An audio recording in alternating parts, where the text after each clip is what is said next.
ओम गणेशाय नमः। भगतजनों, आप सब सुन रहे हैं वैशाख मास की गणेश चतुर्थी व्रत कथा। एक समय पार्वती जी ने गणेश जी से पूछा कि वैशाख माह के कृष्ण पक्ष की जो संकटा नाम की चतुर्थी कही गई है, उस चतुर्थी के दिन कौन से गणेश जी की और किस तरीके से पूजा करनी चाहिए और किस प्रकार का भोजन ग्रहण करना चाहिए।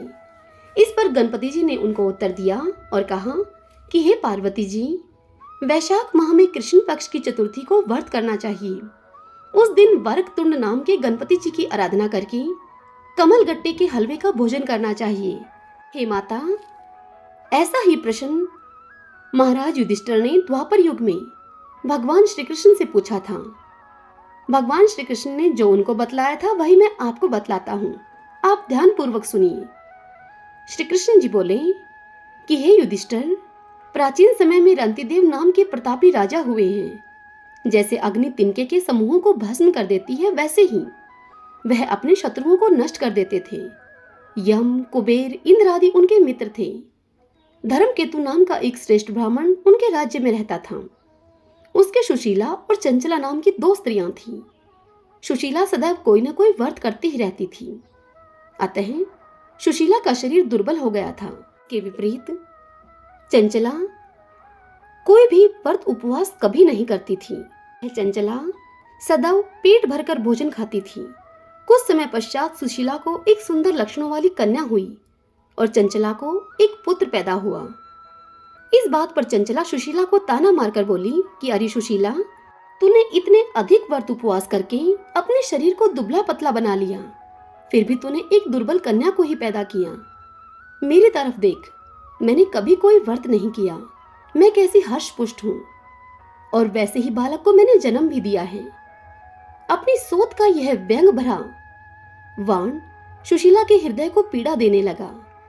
वह विधिवत गणेश जी की अब पूजा करने लगी। संकट नाशक गणेश चतुर्थी को जब सुशीला ने भक्ति भाव से यह व्रत किया, तब रात को वरदायक गणपति जी ने उसे दर्शन दिए और उससे बोले कि हे सुशीले, तेरी आराधना से हम बहुत प्रसन्न हैं। मैं तुम्हें एक वरदान देता हूँ कि तेरी कन्या के मुख से निरंतर मोती व मूंगा गिरते रहेंगे। इससे तुम सदा खुश रहोगी। इसके अतिरिक्त तुम्हारे एक शास्त्र का जानने वाला पुत्र भी उत्पन्न होगा। ऐसा कहकर गणेश जी अदृश्य हो गए। कुछ दिनों के पश्चात ही सुशीला के एक पुत्र हुआ। तदंतर धर्मकेतु का स्वर्गवास हो गया। उसकी मृत्यु के बाद चंचला सारा धन लेकर अन्य घर में रहने लगी। सुशीला पति गृह में ही रहती हुई अपने पुत्र और पुत्री का पालन करने लगी। उसकी कन्या के मुख से मोती तथा मूंगा गिरने के कारण सुशीला के पास अब थोड़े समय में ही काफी धन इकट्ठा हो गया। चंचला इस कारण अब उससे जलने लगी। एक दिन चंचला ने हत्या करने के इरादे से सुशीला की पुत्री को कुएं में गिरा दिया। उस कुएं में गणेश जी ने उसके जीवन की रक्षा की तथा वह बालिका राजी खुशी अपनी माता के पास वापस लौट आई। ऐसा देखकर चंचला का मन अब क्रोधित हो उठा। वह विचार करने लगी कि ईश्वर जिसकी रक्षा करता है, उसे कोई भी नहीं मार सकता। सुशीला अपनी पुत्री को पुनः प्राप्त करके अति ही प्रसन्न हुई। वह अपनी पुत्री को छाती से लगाकर कहने लगी कि भगवान गणपति जी ने तुझे दोबारा जीवन दिया है। बेटी, जिनका कोई नहीं होता उनके स्वामी गणेश जी हैं। चंचला ने आकर उसके पैरों में अपना सर झुकाया। चंचला को देखकर सुशीला बहुत आश्चर्य में पड़ गई। चंचला ने हाथ जोड़कर कहा कि बहन सुशीले, मैं बहुत पापिनी और नीच हूँ। आप दया करने वाली हैं। आपने दोनों कुलों का भला किया है। आप मेरी गलतियों को क्षमा करें। जिसके भगवान रक्षक हैं, उसका कोई कुछ नहीं बिगाड़ सकता। जो मनुष्य साधुओं एवं अच्छे पुरुषों के दोषों को देखते हैं, वे अपने कर्म से स्वयं ही नाश को प्राप्त हो जाते हैं।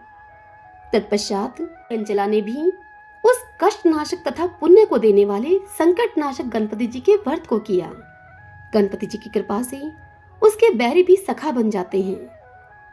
सुशीला के संकट नाशक गणेश चतुर्थी का व्रत किए जाने के फलस्वरूप उसकी सोतन चंचला का मन पलट गया।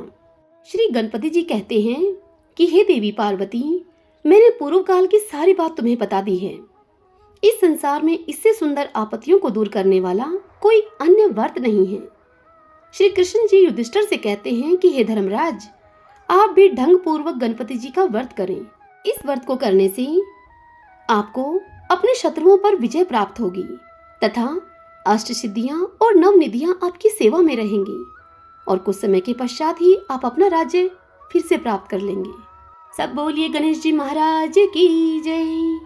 ओम गंगणपते नमः।